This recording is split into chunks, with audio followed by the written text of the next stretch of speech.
It's not my problem. It's not my problem.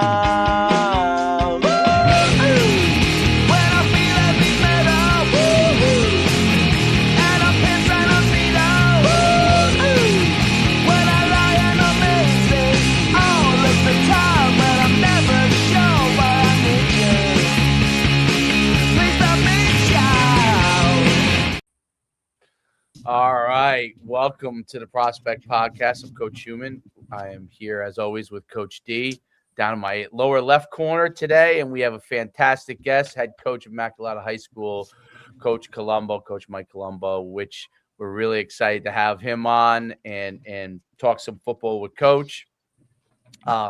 He's also has an important day later on today. He's got Max Day in the weight room, so he just told us that before. So that trumps everything today. That trumps everything. Yeah. No doubt about it.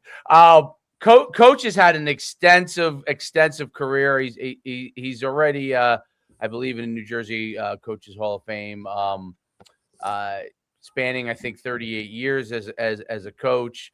Led Delaware Valley as a coach. Led Summit, among other places. Obviously, now is at Immaculata. Has rebuilt that program from the ground up and really done a fantastic job.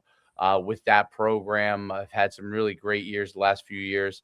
And then he also had he coached in college as well. I believe he was at Lafayette. He was at Keene for a little bit. And so he's really run the gamut of not just high school coaching, but also has had experience at the college level as well. Long time head football coach, and is really stood the test of time, but also really continued to one of I think things that has made Coach great is his adaptability over the years. Running different systems, different players, different types of players, and having success along the way the whole entire time. So it's great to have you on today. Thanks, guys. Appreciate you having me. It's really exciting. All right, Coach, what did I miss out on? So I'll let you kind of dive into everything, but I'll talk about kind of the genesis of your career. I kind of gave an encapsulation of it, but kind of the genesis of your career kind of up to today. Yeah, here's where I want to start with this, and I'm going to go back to 1975 when I was a freshman football prospect at Seton Hall Prep. And there were no meetings. There were no introductory emails in those days, as we know. The letter came in the mail telling us to report to the steps at Archbishop Walsh Gymnasium on such and such a day. Probably was September 1st on those days. And you showed up. Well, I showed up along with 104 other kids, and there was no introduction from the coaches. Al Calpagno, who was the longtime defensive coordinator at Cedar Grove, was the freshman football coach, and he walked out, he looked at the crowd, and here's what he said: look to the left and look to the right. Chances are tomorrow you're not going to see that young man here. That was my introduction to football. There was no welcome. We're glad to have you. Here's an email list for your parents. It was just, we're keeping 40 kids. There's 105. We're keeping 40. Okay. Yeah. And that's where it all started. So fortunately, I was one of the 40 that they kept. And, and as my career went on, I will never forget that. And I think about today, how we have to pretty much beg kids nowadays to come and play football. In those days, you came. If you couldn't run, if you couldn't jump, if you weren't strong, you were sent home.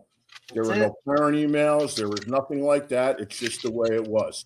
So a little bit of an old school background there.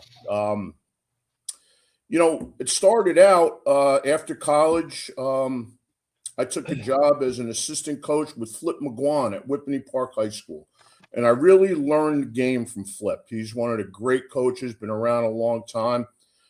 From there, I went to Bloomfield High School, and Mike Carter, who was a dear friend of mine, it was his first year as the head coach. He took over from Coach Polavecchio, who's another dear friend of mine. And I was Mike's offensive coordinator for 2 years. And then I left and became the head coach at Manchester Regional High School up in Haledon, New Jersey. God bless you for taking that job. Tough spot there, buddy. That's one of the toughest places ever. Well, be that as it may, it was a dead program, and 4 years later, we were 11-1. Lost to Leonard. What years was that? What year was that? Yeah, I'm curious. 96. Okay. 96. So that's wild, Dave. And coach, like, it's because this is how it all comes full circle. So Manchester was in our youth league that we played in, right?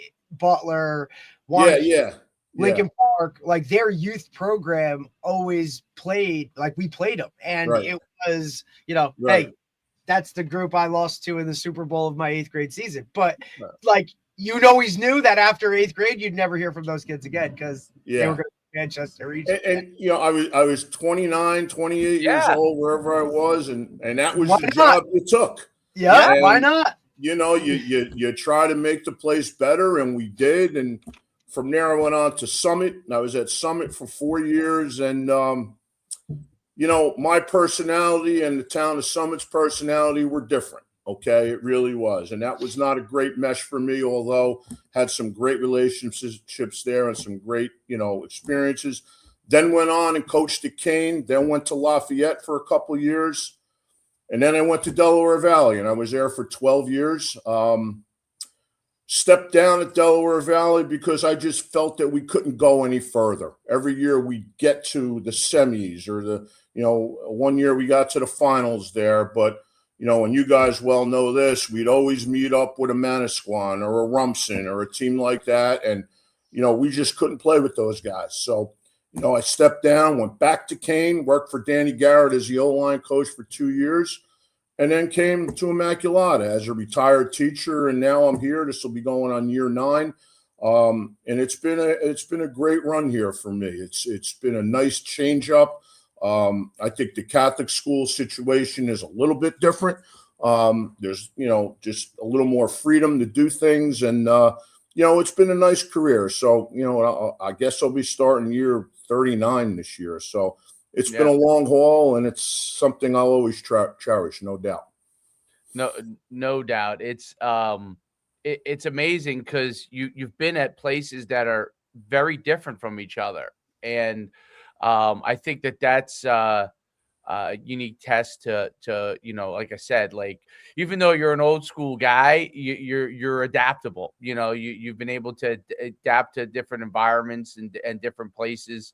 I remember watching the first time I saw your teams was when I was at Powell Park, and we were starting to get good, and Del Val was playing. I think I don't remember if you guys played if it was Summit or I don't remember the league that you guys were in, but we had your film because we were playing, I think maybe Cramp. I don't remember which team it was, but it was or Rahway. I don't know. But we had gotten a bunch of your film, and that's where you were running. You had some big running backs and powerful guys and huge chunks of gains in what you guys are running offensively, and you had that unique style of offense that you guys were running, and it was great because I remember taking down a bunch of notes, and I'm like, okay, some of these things that I'd like to learn a little bit more about.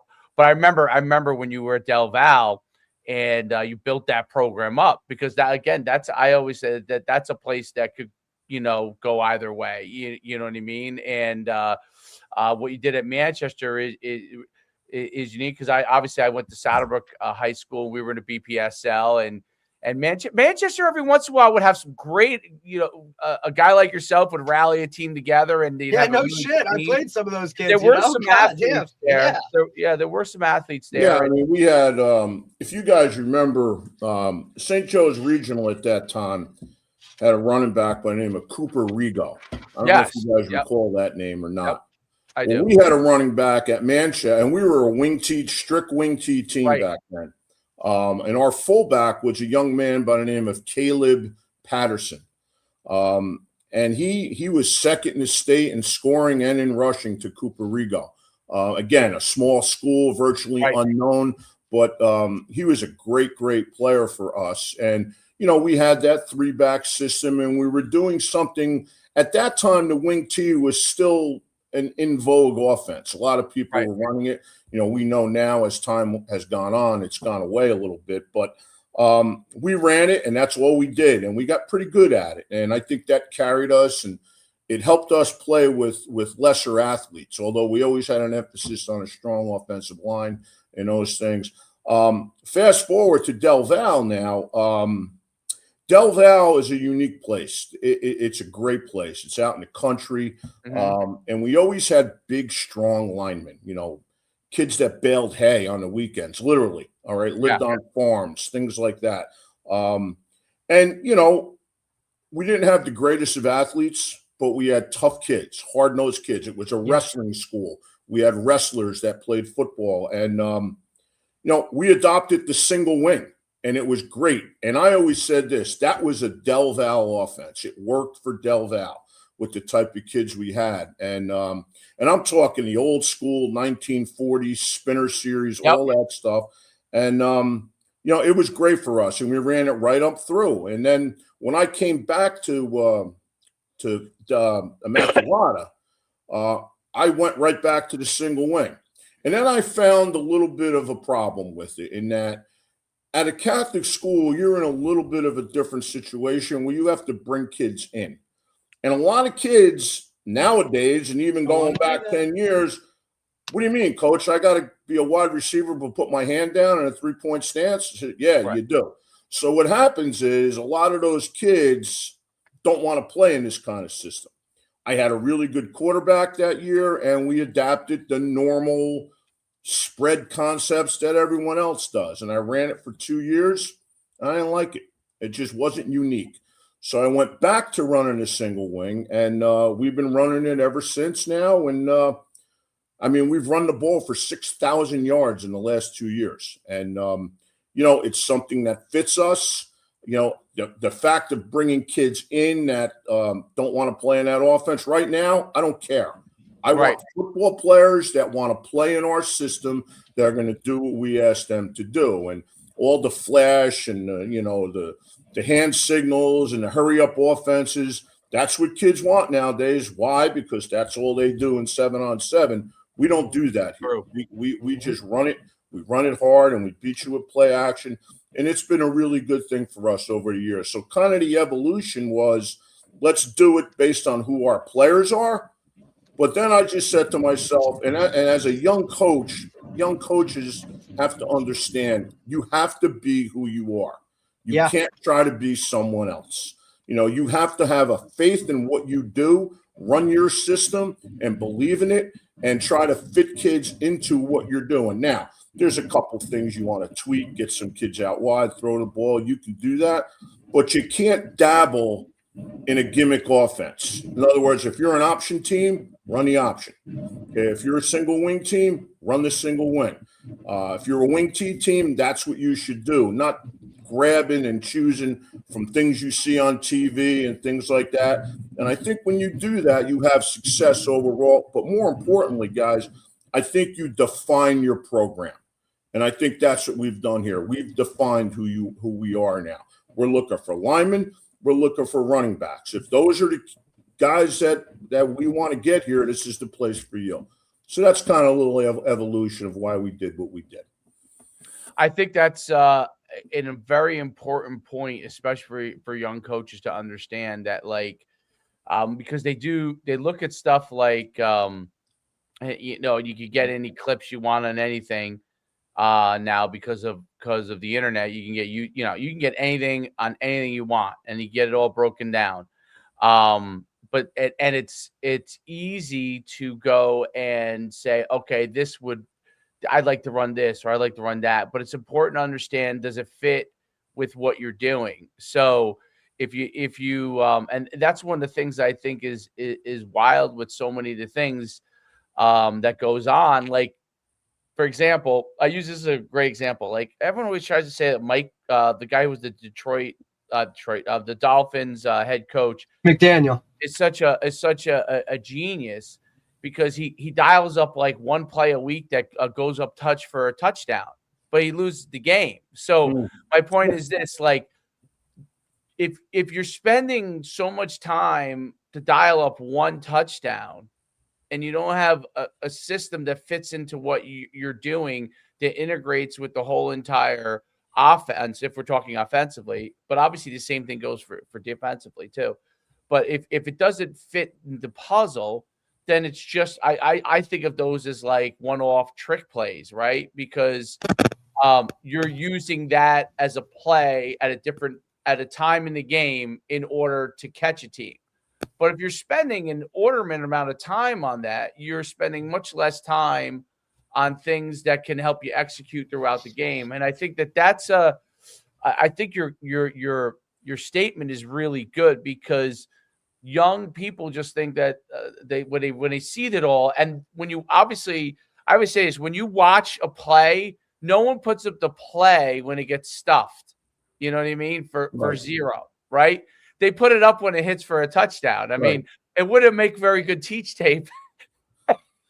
Here I am going for one. You know what I mean? It doesn't make very good teach tape. So it's important to understand that, but it's like you have to know what your system is, what it's trying to accomplish, and make sure the athletes understand that, and then everything else fits into that puzzle, but not the other way around. And that's what I think, like, you know, if you give anybody enough time to draw up things, like I say this all the time, my son could draw up a play that could go for 6, Right. you know, and because he's creative. You know, he's a young kid. He's 10 years old. He's creative. He plays quarterback. He could draw me up, you know, but he would not be able to yet draw up a system.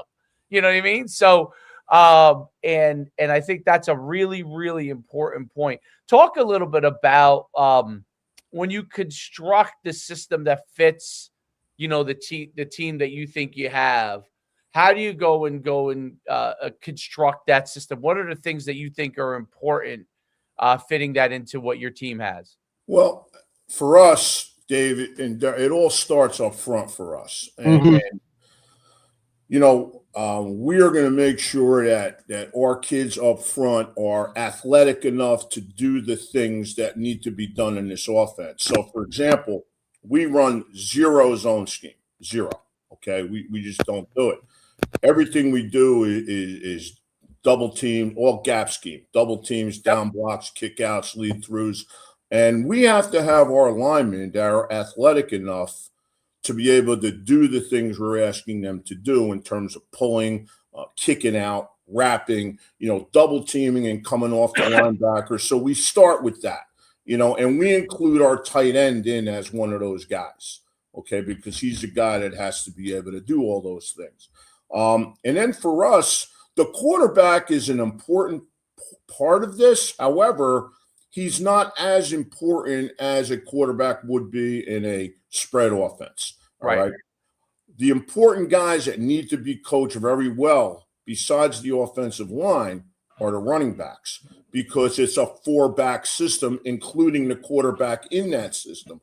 So there's a lot of things with ball handling, timing, motions, the spin series. So for us, you know, we have to have the running backs that are able to block, okay, and able to run the ball well enough for us. Now, fortunately, we've had big, strong backs here, and we have 2 coming back next year that are. You've had a few, and we've been on the first hand of some of those guys playing with us and doing things with us. And they're really good players. They run hard. They do a lot of good things. So we're going to make sure that we have those pieces in place first. But in terms of the system itself, we run 6 running plays. That's it. We run 3 to the unbalanced side and 3 to the weak side. And then we have some play action built in there, and that's what we do. Now, we're gonna sugarcoat it with different formations and motions and shifts and things like that. But the answers that we have are within our system. And I always tell guys, when you make adjustments, the adjustments have to come from within your system. They can't come from someone else's system, because you won't be able to coach it right. But more importantly, you can't get your kids to do it in that short amount of time. So our system is what we look for in terms of fitting kids into what we do. Now, some years the system may change. I had the kid Mason Geis here for 2 years. He was a crack shot quarterback, started for him as a freshman. He threw it all over the yard, and we were able to adapt. When he left, he went up to St. Joe's, left us without a quarterback. Okay, coach, what are you going to do? Well, I'm going to go back to running our single wing stuff. The quarterback I inserted in there 2 years ago ran the ball for 1,300 yards. We won 8 games. It was a success. This year, that kid left. We had a new quarterback come in, but we had a tailback that ran the ball for 1,500 yards. All right, so we're able to adapt the plays based on the talent. The key to the whole thing, though, is that nothing changes up front. We don't change our schemes up front. We block things the same way. Everything is rule-oriented because with our offense, we never know what kind of defense we're going to get. Okay. Yeah, you get a lot of you get a whole bunch of it and things like that. So our kids have to understand rule blocking because we don't know what we're going to get. And now we have to make adjustments on game night as coaches, and we're able to do that because we know exactly what it is we're looking for within it. So the system pretty much is built in to what we do, and we'll just kind of piecemeal the talent around the system to make sure we're doing the right things. For example, we ran a ton of quarterback counter when we had a quarterback that can run it. This year we didn't have that quarterback. So what do? Wingback counter, tailback counter. That made up for his yardage, just doing some different things with some different people. Coach, I think it's a great point that you bring up with, based off of how you guys do things up front, right? Like it's the rule based, right? So, and Dave and I've had this discussion and we talk about it all the time. Like we spend all week, right, as defensive coaches preparing of this is what's going to happen and this is what's going to go there, right? Or now you flip it and go offense and we do the same thing, right, with the defense. This guy's going to be here. This guy's going to do that. Well, this is high school football. And sometimes guys just aren't where they're supposed to be. No, they're right? not. So if you draw it up and kids now, like they're literal, right? So if I drew it this way, it's gonna now you go into a game and that ain't where that guy is. Now what are we doing? Right? Well, it's There's funny a lot of you say issues. that, Derek, and I think it's really funny that I watch a lot of youth football, obviously. As a Catholic school coach, you got to go out and watch the youth guys play. And, I hear coaches all the time, will you block somebody? That's what they say to them. And I'm like, all right, coach, that's great, but you got to tell them who to block and how to do it. Yeah. And I talk to youth coaches all the time about this, and you need to have some type of call system and some type of communication because, like you said, Derek, you don't know where guys are going to line up. Well, coach, he's not there. Now what do I do? Well, your rule better take you through that progression. Absolutely. And that's how we've evolved with our schemes, not only with our linemen, but with our backs as well. So there's a lot of things we ask them to do that they have to be in tune to what the offensive linemen are seeing and what their calls are. So we spend an inordinate amount of time on that. And I think also, like, especially with your offense being unlike others, right? Every DC in the world is going to throw something at you that it's just, you know what I mean? Like, there's no rhyme or reason. They only prepare, like, it's your offense that we only have to see, once a year. So, you know what I mean? Like, how much time am I really going to spend defensively on that? You know what I'm saying? So, and look, I premise it, like in college, we used to play Springfield College every year, right? And they were triple option. Like, it was unbelievable. Like, I mean, but we would spend a week in spring ball just on their offense, repping our defensive package to go against it, right? So the amount of time that we put in, and that's at the college level. High school guys don't have that much time to do that, if you play week 0, you have 2 weeks of camp, and then you're into 100%. Game. There's no you're doubt. Not going to spend 3 days on my offense if you play me on week 5.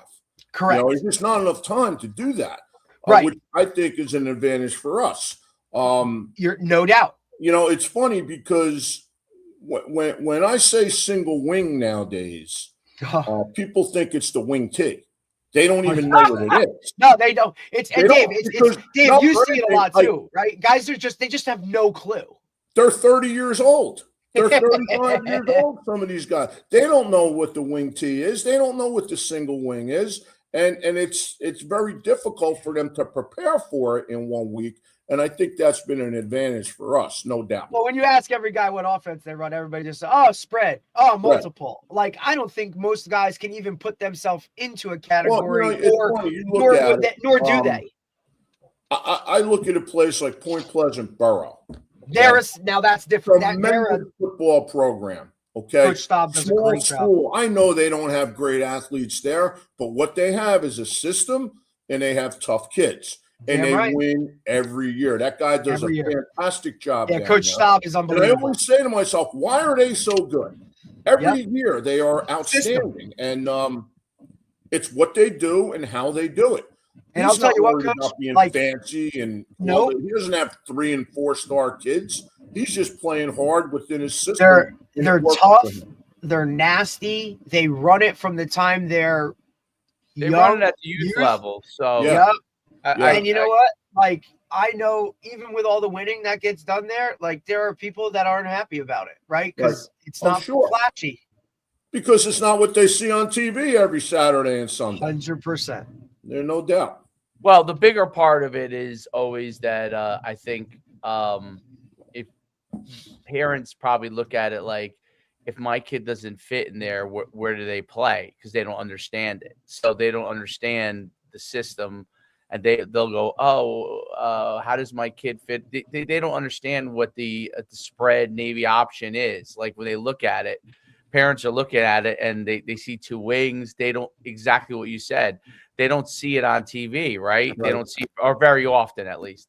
So they're looking at it like, what position does my kid play? Because that's how parents are. They don't. They are. They are. And they all worry about. Is he a receiver? Yeah. No, he's a wing. He's a wing. You're like, wait, what's a wing? All stats. Everyone's worried about stats. Now, you guys have been around. You know this. I haven't had one college coach walk in this building and say to me, Coach, how many passes did he catch? Not one. But parents and kids think that's the key nowadays. What I say to our kids is this. If you come to Immaculata, you're coming to Immaculata as a football player. And that's it. Where you play depends on you and your skill set. And if you're a wide receiver, well, we play with one wide receiver, and he's in a 3-point stance. Maybe this isn't a great fit for you, okay? Right. But, we do have running backs here that will just keep going and going and going, and that's what we're looking to get. Well, it attracts, when you have a philosophy of what you're doing, you're attracting especially at parochial school, you could attract the players that you want for your system. Yeah, right. You could. It's just very difficult to make those kids realize that. And that's the hard part. I wonder the running backs, because at youth football, right? To this, obviously, still the running back is the premier position at youth football, right? So I would think that, like, you would get a lot of running backs that would say to themselves, "Hey, I'd like to play in that system because there's more that play." You know what I mean? We have 2 outstanding ones coming in next year as 8th graders, that are going to be phenomenal backs in this system. And the kids we have in the program now are really, really good. So, that's what we're looking to build. And again, the other thing is, why is it so hard to get linemen nowadays? Like, where are all these big Coach, you can talk, like, Coach Shu's in it, because he's coaching youth football now. We're in. Look, it's a thing. We have a couple, like, ideas as to why it is, right? It's not as flashy of a position, right? It's what is it to do for the youth, right? Like, there's no 7-on-7 for linemen. Even, there is, but, like, you know what I mean? There's not that extra stuff for them to do. Flag is a big part of it too. It's a big part of it. So if you're like, I coach my son, well, there'll be 11U this year, but their tenure last year, and I started with coaching them when I took their program over when they were 8 when he started playing. And some of those kids had already been playing for a couple of years. But I remember that when I first started, nobody wanted to play the line. Like there was none of them that like that. You know, you made them play the line, and I was like originally like even skill guys, I was rotating them on the line because they were some of my better blockers Right. at the young ages anyway. So I was like, okay, you go to here to here. Then I got to 9, then I got to 10, where you know kids are starting to like get a little bit more older. And next year there'll be 11. And 11, by the way, 11 you really means that half the kids are already 12. So that's kind of how it is with the age group, the way they put the ages and stuff. So you know, you might have some kids that might even be beginning to grow. But what I did was I was like, I got to convince more kids to play, and that playing line will be cool. So that was a very hard thing. So last year I actually have more linemen on the team, believe it or not, than I have skill guys now. But originally I had it's the skill guys have stayed for the most part. And I kept adding more and more linemen and getting more and more kids. But what I did is I added in, I made they were all part of groups. So the kids who were not as good linemen, they were part of I made it part of a unique group, which was basically a single wing, right? So we have two quarterbacks that primarily play. One's more of a runner. They're both can run, but one's more of a runner, one's more of a thrower. And the one that's more of a runner, when his package goes in, it's really the single wing, and we're heavy unbalanced. Yep. You know, he has 1 or 2 passes that I know, even though he's probably going to take off half the time anyway, even though I call him for a pass, but he can hit him. He's got a good arm, but they developed a lot of pride in that group because they were part of a group that had a really good runner with it and had some of my tougher kids, skill guys with them that were really blocking in that offense, with the younger, I say younger, but the less experienced linemen. And we are, you know, a gap scheme, blocking scheme. So we taught them, you know, those rules, and we started pulling this year, not extensively, but like with the kids that could do it, and we were doing it, but they all could pull. They just, you know, at a young age, some of them forget, right? So, but they all could pull. They all could do it in practice. And then in the game, we were only allowing certain groups to pull. But we ended up having was 3 groups of linemen that played. And they all played a lot. And what happened was the group that was the most inexperienced were a lot of them that were like not quite good enough to be my skill guys, but still pretty athletic. They ended up being really good blockers. And that unit ended up scoring the second most touchdowns in the team. You know, I think once you get the buy-in, the you know, pride. Yeah, absolutely. Right. So they would run in as a unit, like their group was called the Beast Group, and they would run in. We call Beast, and they would go sprinting on. They all knew where to line up. There was only 2 alignments for them. They all knew based off the alignment was a play. Yeah. And you know, and then there was a tag for a pass, right? So, but it was alignment was the play. They didn't have to remember everything, and they could just play fast. So even though they weren't yet that skilled, right, as blocking, they were learning. It was their first year. They knew where they had to go, what the rules were, and they just played fast. And what that gave the single wing quarterback, confidence that he knew over time where the hole would be. He would just look and see how the defense aligned, and he would run wherever less people were. We had more people. He just ran where we had more people. And I often said this. I've always said that if there was a youth team that ran the single wing and that's all they did and they did it well, I don't think you'd lose a game. No. I really don't. I mean, I think it's so difficult to defend. And the things you do with Mr. You know, let's face, and even on the high school level, I also think, Coach, defenses are prepared all the time. Don't look in the backfield, but you know what? They're going to look in the backfield. They look in the back. I don't think, Coach, I don't think defenses X's and O's one thing, but just like physical, like, I don't think defenses are built that way anymore, right? It's the same way I looked at it a couple years ago, and we talk about it, about how, defenses now, like, when are there ever 3 true linebackers on a field that got to play tackle to tackle, right? Because Like, you don't see any tight ends or fullbacks. because there's no, and now, you don't see any of that. You don't Right. see those Well, personnel think about groupings. this. How about this evolution?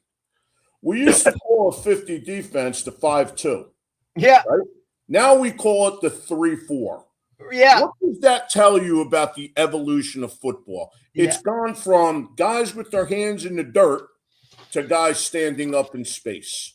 All right. And just, the 4-2-5 defense. Well, to me, that's nothing more than a 4-4. Right. Okay. But 4-2, now you got 5 defensive backs on the field. Okay, you have a nickel back, you have a dime back. That's not high school football, but that's what this is turning into nowadays. That's Group 1 football. It's what it is, right? And that's a bunch of athletes on. That's a bunch of, let me get guys on the field. It comes down to, really, I look at it too, when you want to break down defenses, it's all what you call certain positions, right? And we've seen the mixing of positions based off of measurements, measurables, all those kind of things really evolve, right? Because if you look at it, really, those big monster two gap guys on the interior, like, where are they? Right? They're literally off the playing field. video games. Right.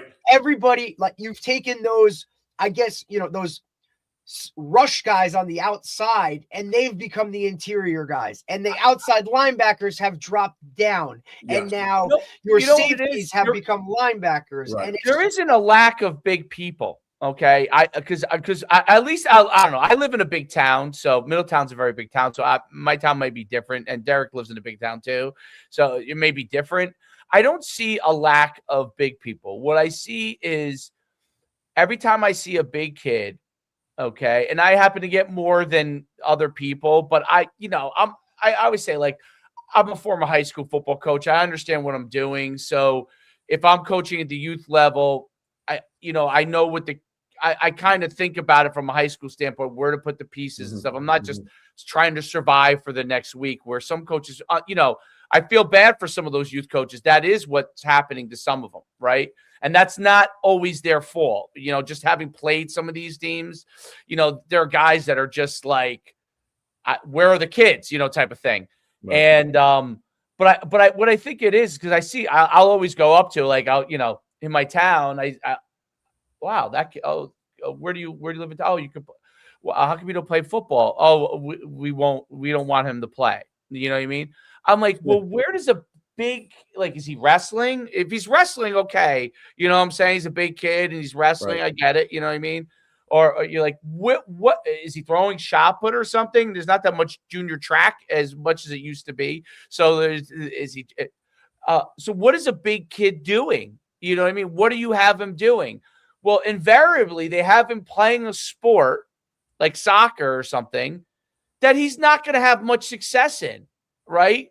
I mean, you take a big, heavy kid until they think, oh, we'll throw him in soccer or some pure movement-based sport, and he's going to get in shape, and he'll, and I'm like, he's not going to enjoy it, because he's going to stand there, and the things that God made him built for, okay, he's out there, and guys are running circles around him, because I've seen it, and I'm like, why would I put my kid in and give him an unfavorable thing for sports, where now he's going to go play video games because he's going to say I stink at sports, literally, right? No doubt. And we get it at the high school level. I'm not going to allow my son to play. Well, why not? Well, we're afraid of him getting hurt, and my response to them is inevitably this: when he turns 17, you're sure going to hand him the keys to a car. Yep. I've seen more kids get hurt driving in a car than I've seen playing football. There's no objection to that. But the football thing now is becoming a tough sell for a lot of these people. And again, a lot of it is the big kids. And it's hard to put your finger around it, but it's what's going on nowadays, no doubt. I say that at the college level, and I think the collectives are starting to understand this. Like, obviously, they pay all this money for the quarterbacks, right? But I said, well, there's not that many good offensive linemen. And You can probably steal a roster inferior spot right now and defensive. make some more money. Like, They you know, started being a lineman. paying a lot of them this year because they realized There ain't that many. you're paying all this money for a Yep. quarterback, and this kid's spending half his time on his back. And So I'll never understand either. Like, you know, when you need 5 of those guys on the offensive side, right, Dave? You know It's what I'm the saying? most- Like, it's you the know, most guys. it's the most guys on your most team. opportunity is Well, live. and that's why I think you see some of these lower level Division III, Division II, FCS guys jump to the FBS level or get that opportunity at the next level because there's just not many of those bodies. I tell guys all the time, look, man, you're trying to make a decision between, you know, am I a tight end? Am I a tackle? Like, well, you're going to have more opportunities to play at a bigger level if you're a higher level offensive lineman than you are as a tight end. I have 5 offensive linemen right now in college, all going for free. And here's the thing, Coach. I think in the last couple of years, your program based off of that too, right? Like where, look, it's a staple for upfront. This is what we do, right? We do the emphasis on the offensive line. Look, we all know that trickles through college coaches. They know if they want to get a lineman, they go to Immaculata High School because those guys understand. Now, they might be undersized. They might not be on one of these big board recruiting wise, whatever. But you know what? Like, you're going to get a hell of an offensive lineman that's going to come in who understands the game. He's nasty. They're Patriot League kids. 100%. Absolutely. And they're sound. I mean, they're technically sound. And, you know, I think the opportunity is there for these kids, but, you know, I get it. It's a hard sell. It's a hard sell to parents. It's a hard sell to the kid himself because look, they all want to see, you know, whatever they see, you know, on social media and all that stuff. It sure as hell ain't, you know what I mean? Like, well, an offensive tackle for a center. Bigger kids. I do think it probably is harder for parents of bigger kids. And they're trying to figure it out. But what one of the things I always say is like, you know, is football is great for big dudes. We're, you know, at the younger level, we're doing push-ups, we're doing sit-ups, we're doing running. He's going to be stronger. Okay. He's going to feel better about himself because he's doing something that he actually can be good at. Yes. Like that he actually, and it's not a net, like, I'm not saying it to you, you know, it's one of the things that parents, I think, you know, I get it. I understand. Everybody wants to be the parent that their kid's in there and he's doing all these athletic things. But you know what you really want is your kid to be in a situation that he feels like, wow, I could do something. I'm feeling better about myself. And what I think about every offensive lineman I've ever played ball with in college and defensive linemen that have been in front of me when I was a linebacker, man, those guys have pride in the weight room and even running, like, no doubt, Dave. No doubt. Listen, they're the guys that go out and get wings on Tuesday night with the good of the group. You know what I'm saying? Yeah. Like, they are the ultimate protectors. No doubt. And that's what they do. You know? But here's the thing. It's so important. It's hard to be a lineman. Okay? It ain't easy. You have to be in that weight room 9 months out of the year. Okay. There's no game to play. So in other words, if you're a basketball player, you're playing basketball. And in football, especially from the lineman standpoint, you got the weight room and that's it. Yeah. And kids, they're looking at their friends with all this compression crap on, running 7-on-7 and doing all that. Being a lineman is not sexy anymore. It doesn't appeal to these kids. And when you have a culture of linemen, I think like we do here, I think you have to sell that and sell those parents that, listen, man, our kids go to school out of here, you know, and they get good money, academic money, plus some football thrown on top. It's a great situation, but, you know, it's just very hard. And, you know, fortunately for us, you know, we have been able to attract those kids and we got a good group of them back next year. So I'm hoping that it's contagious here, but I'm not sure it is at a lot of other places. Coach, I don't know. I don't think it's not like it's anything specific to you, right? Because everybody is dealing with this in their program, there's no whatever doubt. age level it is. Like, we are constantly trying to sell, hey, you're an O lineman. Like, this is what you are. And look, there are some, I mean, again, you're trying to get 5 of these guys to buy into, hey, we got to work together and we got to do this and we got to do that. And look, any bad play that occurs, right? The first thing you hear from the stands is, well, you got to block somebody. I know. Yeah. Yeah, well, no shit. Yeah. Like, I get it. It's a really hard sell. We talk about it because you want those guys doing other things, right? Other sports, right? Majority of guys that I've had or have coached that have gone on to the higher level played another sport, whether they wrestled or played basketball because of their feet or whatever that kind of stuff is, track, whether they throw or do these things. But again, it's not sexy, right? You're not out there going 7-on-7. Correct. You're not out there doing these other things. When a team wins, rarely do they mention you individually as a lineman, right? Like, even in that, if you do get some type of love, we're talking about the O-line as a group, right? So it's just it's the ultimate part of a team game. That is the ultimate team game. Whereas if you're, but at the end of the day, ask a coach what wins late in the season, they're going to tell you we win up front, right? And that's where it goes to. The root and of every really good team has a really good offensive line that can do all of these things. But in a very individual type of society that we live in now, like, it's not the thing to do. You got to get those kids, like you said before, going out on a Tuesday night and eating wings together, doing everything, hanging out at each other's houses.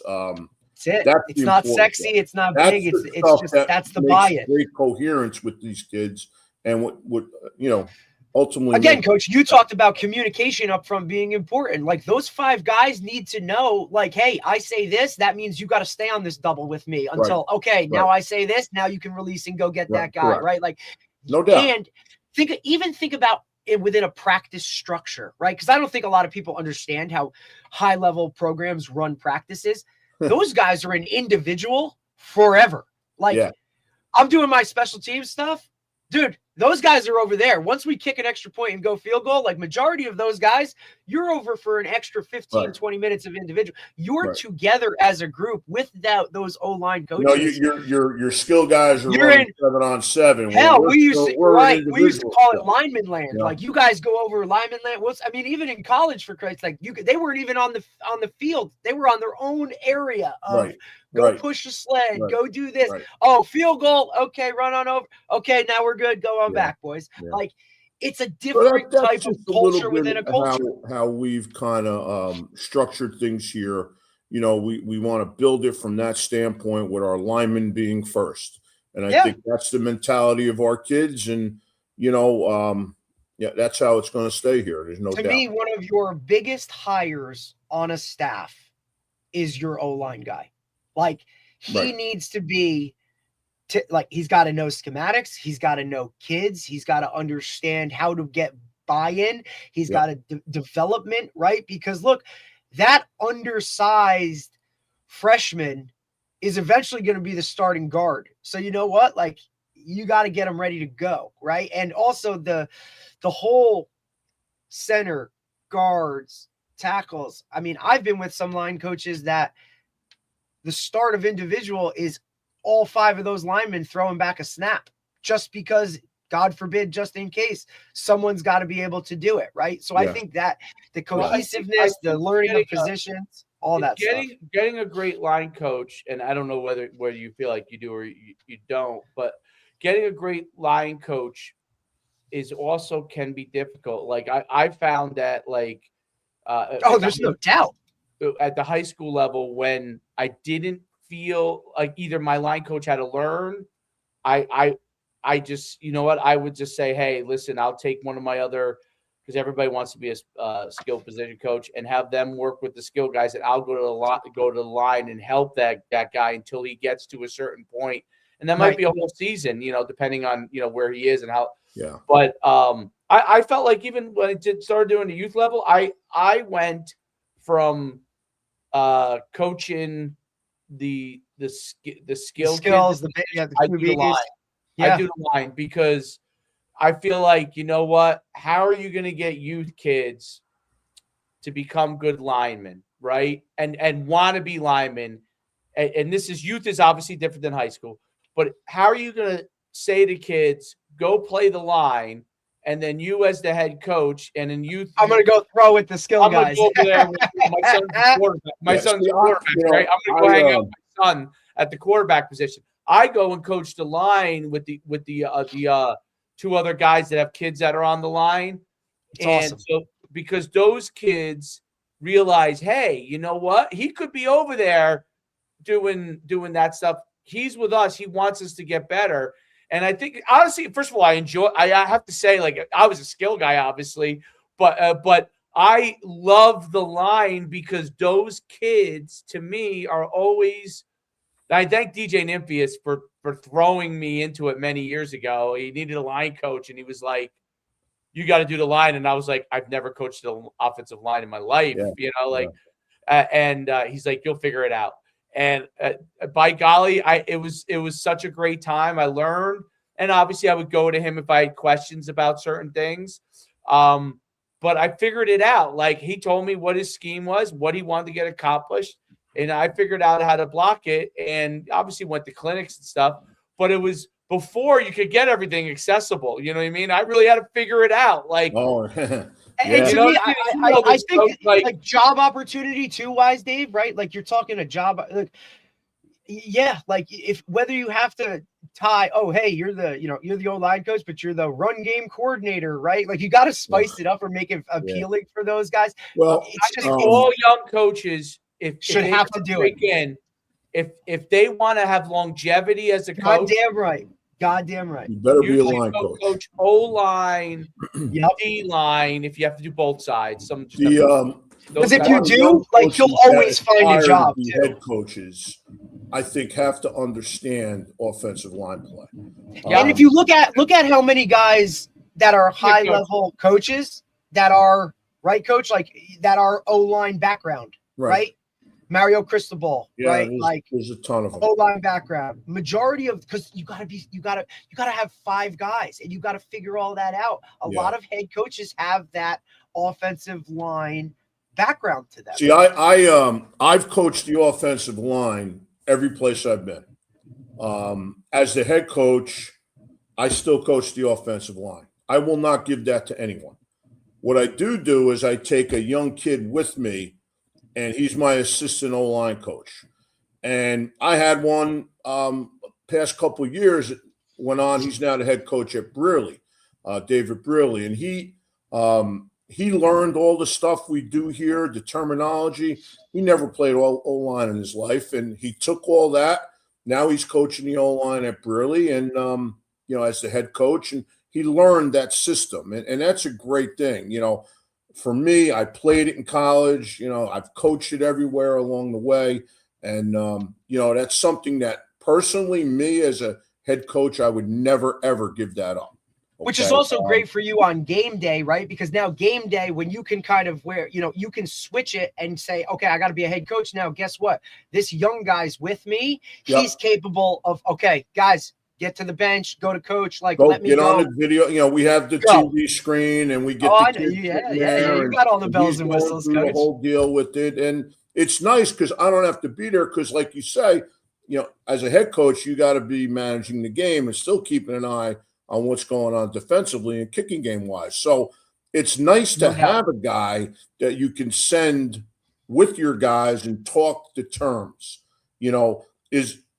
and that's the other thing that's important. I always tell my old linemen this: talk to me like a football player.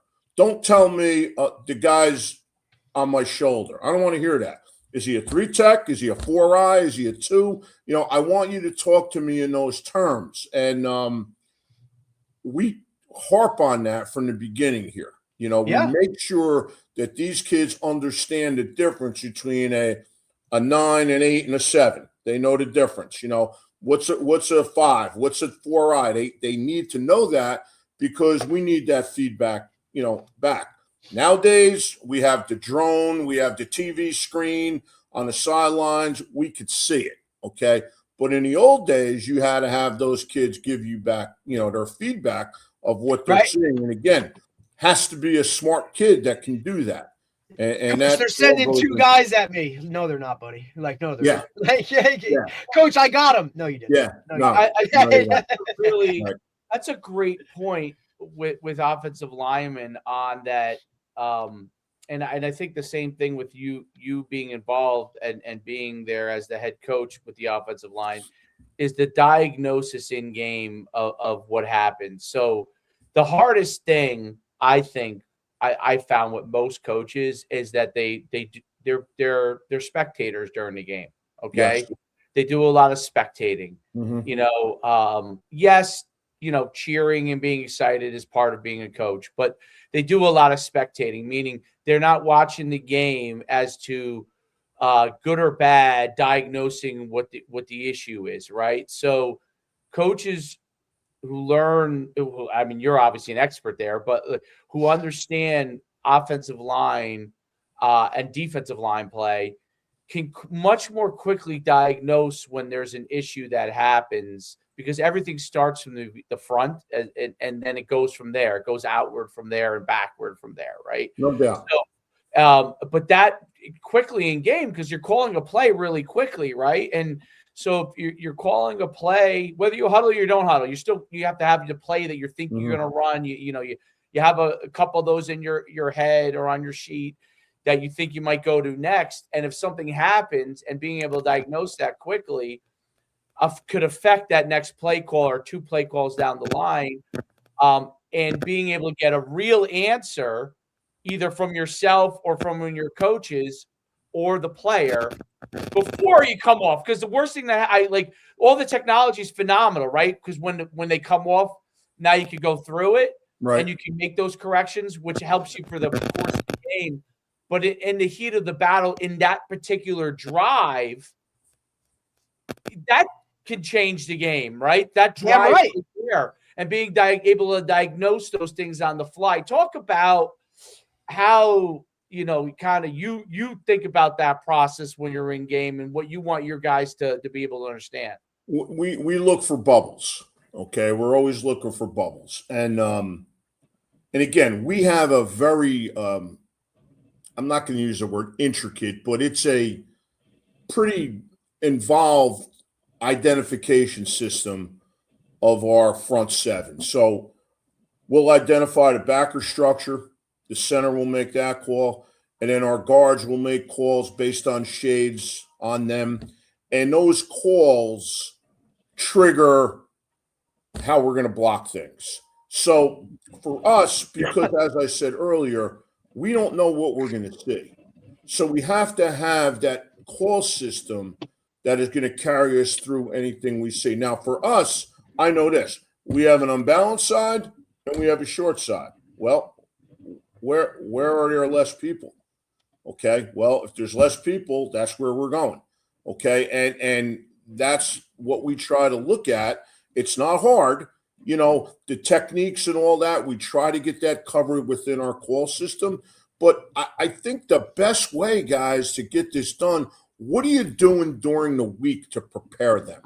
That's right. The key to the whole thing. Absolutely. How many fronts are you showing them? What kind of – see, for me, I do the same drills over and over and over again.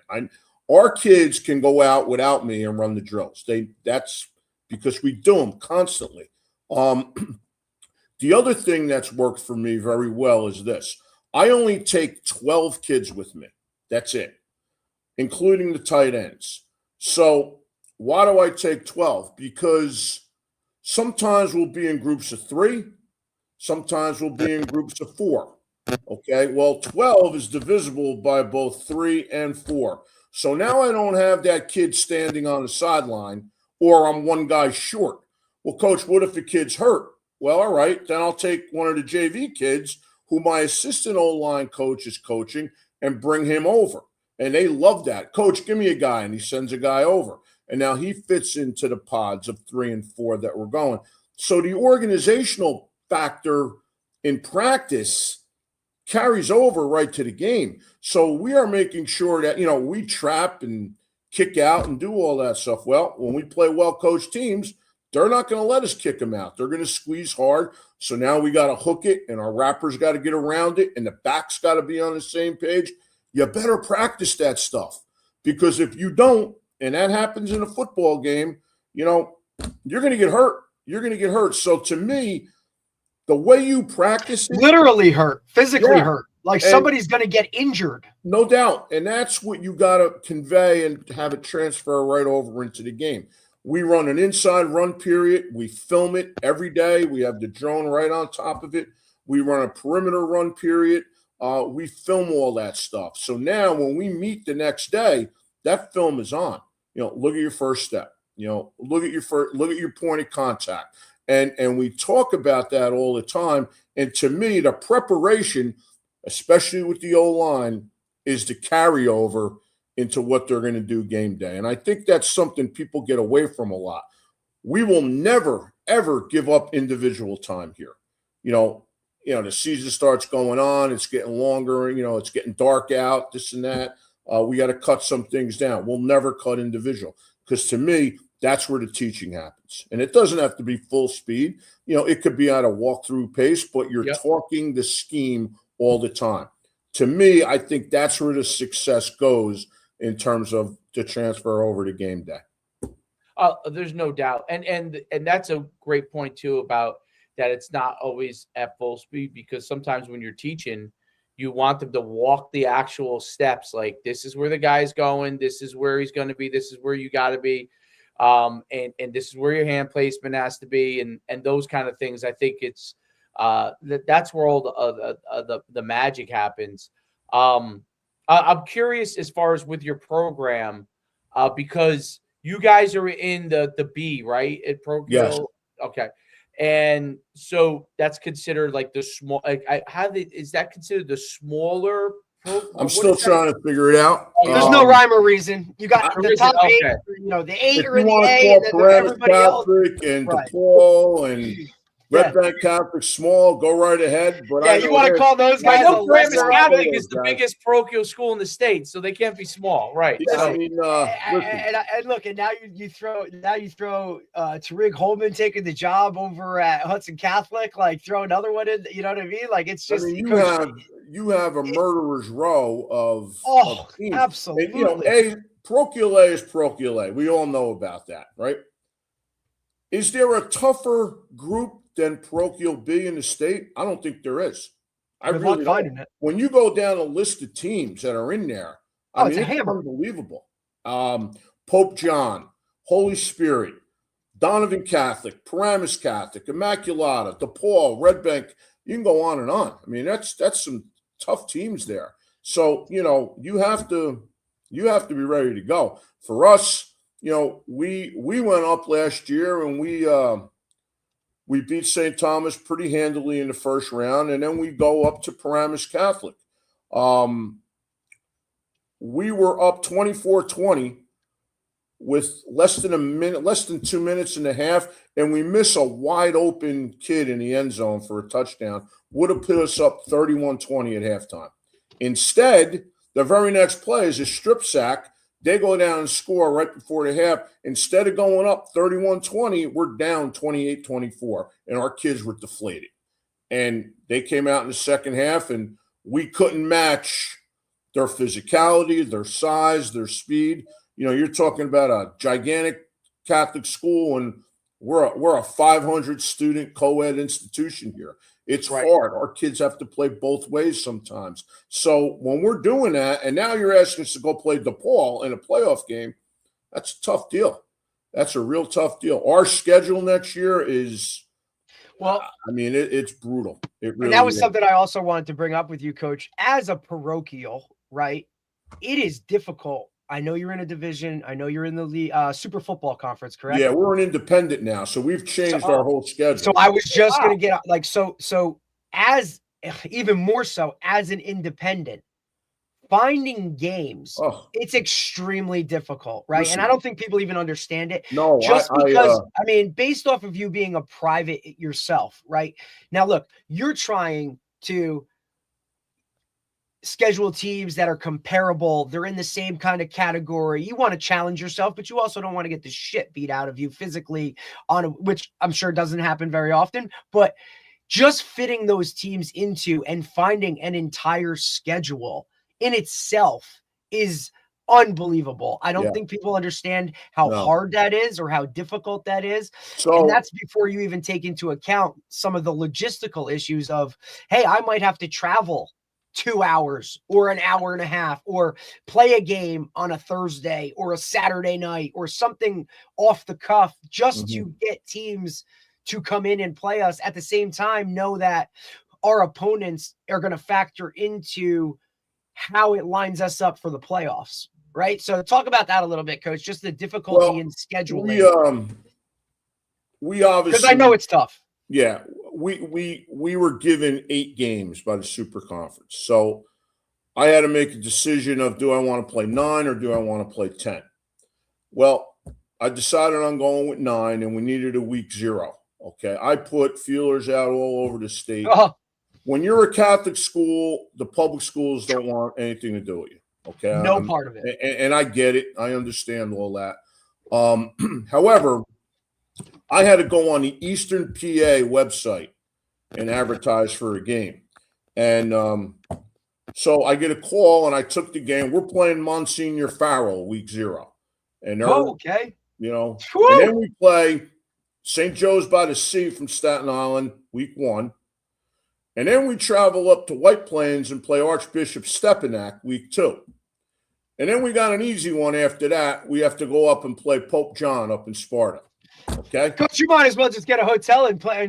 Stay up north for the week. Those first 4, I mean, unbelievable. Then we get Mendham, we get West Morris Central, we get Morris Knowles, we get Hudson Catholic, and then our last game is against Seton Hall Prep. So we got some dudes coming down the pike this year. There's no doubt.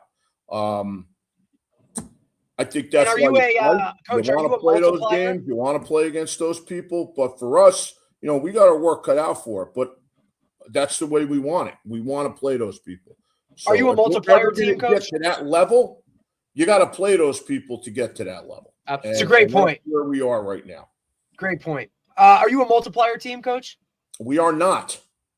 Which I don't understand. So for everybody that doesn't understand what that is, in the state of New Jersey, there are certain levels of parochials, basically, is the governing body deems certain teams that are private, they give them a number.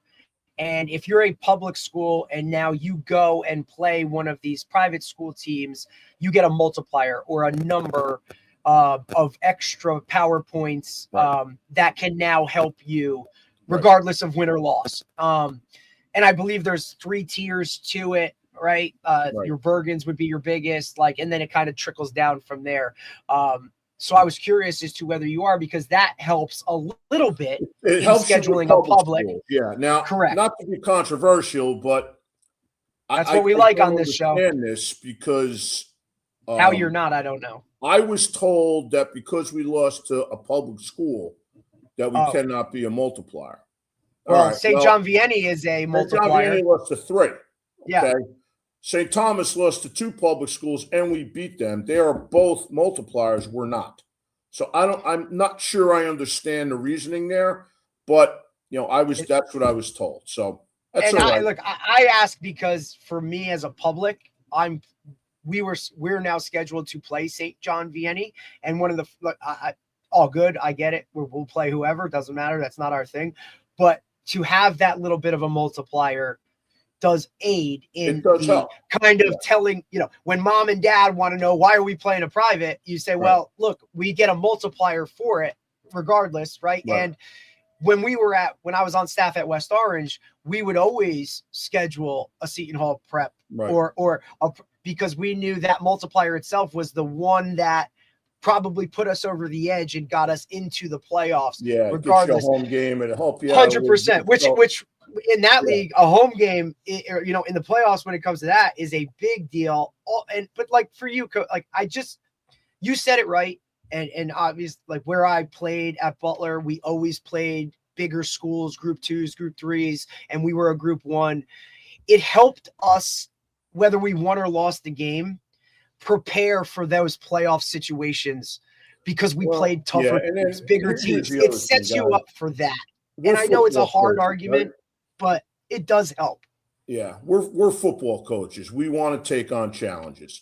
When I get a Seton Hall and a Pope John that want to play us, let's go. Let's play. Yep. And I think that makes us better playing those teams, and it does playing teams that we could put 50 points up on, and we see it a lot. Like we see it down here, right, with some of the private schools more south, right, where they'll beat up on Publix all year and then get to the playoffs and it's a first round exit or it's something of that because and when you're pigeonholed into a certain schedule playing those certain teams because you're in a league, right, or you're in a conference and you have to play these teams where you're not an independent like you and can go out and schedule. So as hard as it is to find those scheduled teams, sometimes that work and difficulty in it helps you because you're not just getting what they roll out for you, running through them. And then when you get to playoffs, it's an oh shit moment of like, wow, these guys can play too. Like, yeah, but you haven't experienced that all the time. And the other thing for us is that, listen, kids come to Immaculata because they want to go to college, any private school, right? Well, by playing that type of schedule, okay, I am preparing kids to go on and face high-level competition.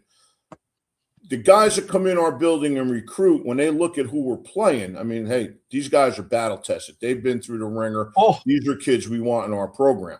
So for me, I think that's a win-win, and we're going to take the challenge and play this schedule and see where it winds. At least we'll know what we have to do and where we have to go to get to the top. And that we'll get that answered for us this year. You'll know it by game 5. That's for sure. Yeah, we will. We sure will.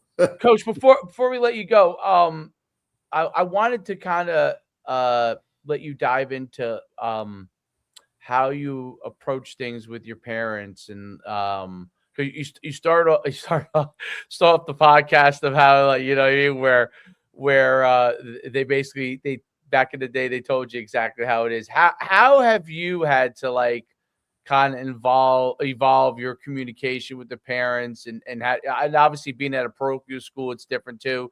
Talk about how you kind of do that, like preseason or what do you do? I mean, we do what everyone, we have the preseason meeting with all the parents and all that, but basically I tell them a couple things.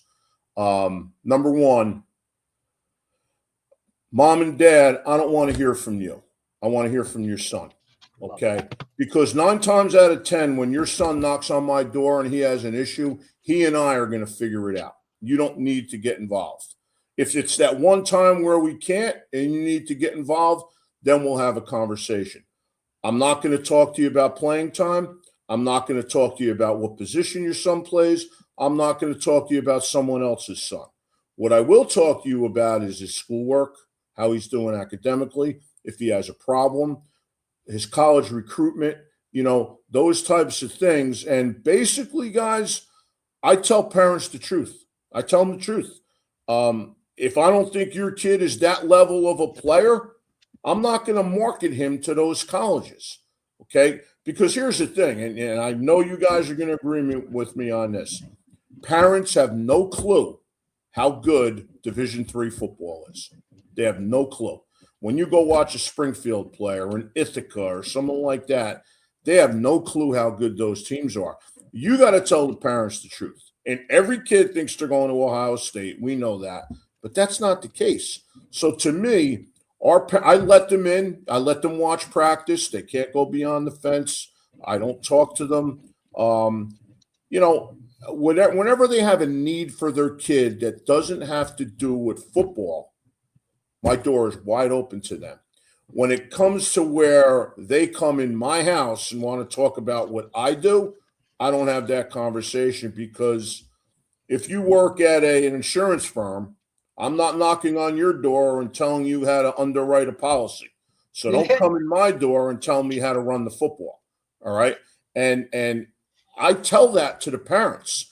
And I think if you take a hard stand with them and let them know what the rules are right away, they are good. And our parents here have been great. I haven't had too many issues. Yeah, you get it. Kids leave. They're not happy with where they're playing. So they transfer. We get that everywhere. We get kids transferring in.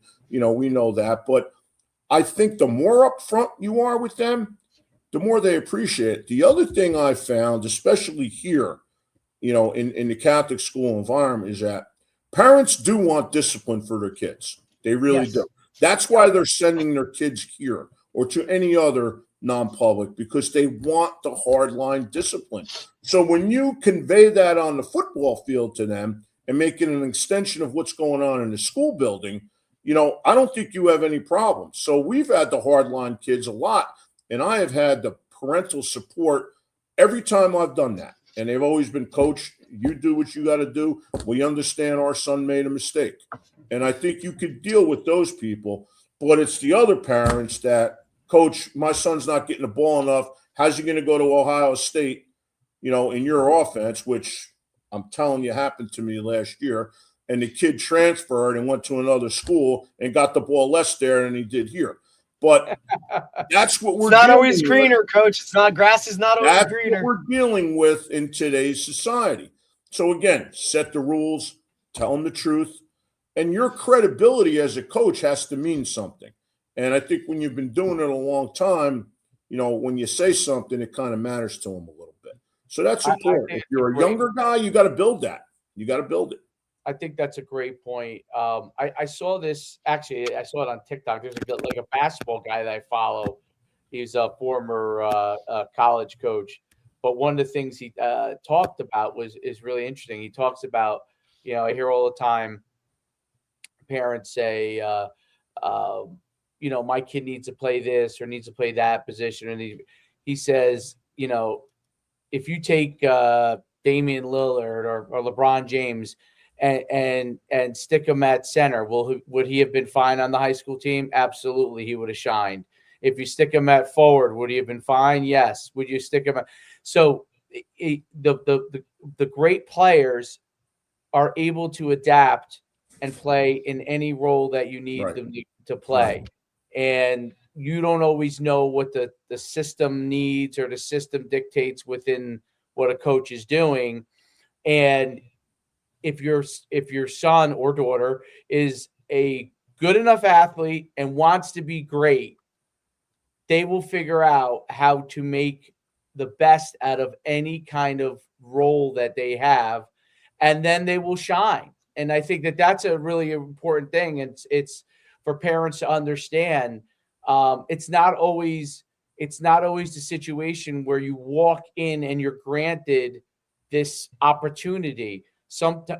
Sometimes, which is how it used to be, was all the time, but you have to go and earn that opportunity. And then maybe the coach says, wow, he's really good at this, doing this. You know what? Maybe I can take him over here and try him and do some things over here with him. Yeah, that's coaching. Yep. That's coaching, right? So I think that's an important thing for parents to understand. Like I try to tell parents, like, if your kid shines where he's at, I'm probably going to see them move athletically, and I might be able to figure out more things for them. But if they don't shine where they're at, then I may not be able to. And listen, I would say there's nothing wrong. Player says, "Hey, coach, I was pretty good at this position. I have no problem with you coming as the player and asking me about that, and then I'll have an answer for you. You know what I mean? But mom or dad does not need to be the first part to doing that. The player has to be able to become a man and start to take ownership of that, because you're going to deal with the whole thing's broken. And here's the thing, like just this morning, All right, I'm looking at Instagram, and what pops up? The top 10 youth football players in the class of 2031. Yeah, of course. And I'm looking at this thing, and I say to myself, who is ranking these kids? Who is making that decision? But they're on there. So now mommy and daddy see that. And now where do those kids want? Let's bring them up to Bergen Catholic. Let's bring them to St. Peter's. Let's bring them to Bosco. You know, and why are we doing that to these kids today? And the parents are buying into it. Personal trainers, specific coaches. Well, my personal trainer said this, and this. Well, of course he did, because he wants you to keep paying him. That's why he's going to tell you what you want to hear, even though it might not be right for you. He's going to keep telling you because you're going to keep writing that check for him every single month. That's the other thing parents have to do, because I'm in it, have to do a good job of, which is talk or watch the way that the personal trainer interacts and does things. That tells you a whole lot. Let's forget about the skill set part first, right? Find out, because the reality is that the kid the more driven the family is, at least when they're younger, right? As they get older, it becomes hopefully more kid driven, which is what it should be. Right. But when they're younger, the family as a whole, okay, we're going to put them in this, we put them in that. But the mistake they make is, I think, that parents make, and because I see it so much, is that they just go to somebody because of the Instagram or because of and they don't have a conversation or personally watch. Like, if you, like, I always say, it's, you know, what's worthwhile? Put your kid in a group session with the coach, sit there. I'm talking about the trainer, sit there and watch. It's not what he's saying, not what his specific skill thing is. Watch how he interacts and how he teaches and what he's saying. Because what I found is guys that are good personal trainers, they are very focused on teaching the skill sets that they need to teach, or what speed guys teaching those skill, whatever it is, right? Teaching those skill sets and focus within their world and don't overstep into other people's worlds. That's what I found, that the really, really good person. What I found, a lot of the things that happen is they try to be, I call it the God personal trainer. They are the all-knowing on everything, right? Yeah. And everybody else doesn't know as much as they know. And that's where the personal trainer is the issue. You know, that's where he becomes the issue, where they come to you and they say, so-and-so says I must do this. Okay. And then they come to you and you're doing maybe something different, right? And they all of a sudden, they don't know who to listen to. The good personal trainers say, hey, this is what what I'm teaching here.